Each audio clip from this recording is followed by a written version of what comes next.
Hozirgi kunga kelib odamlarning juda ko'pi shikoyat qiladi. Vaqtini ozligidan, topgan tutgani yetmayotganidan, turmushiga, hech narsaga ulgurmayotganidan.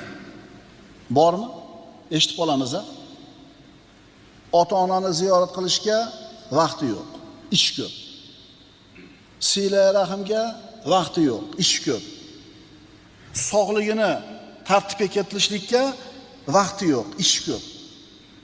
Sport bilan shug'ullangani vaqti yo'q. Nimasi ko'p? Ish ko'p. Xullas, tanish manzarami? Biz o'zimiz ham shunda, to'g'rimi? Juma bo'ptimi deymiz. Juma ekanmi bugun deymiz. Yaxshi ham juma bor. Yaxshi ham juma borki, bir hafta o'tganligini sezamiz. Ba'zida bilasizlarmi? Bahor kelibdimi deysiz, bodomni gullaganini ko'rib. Qish kelibdimi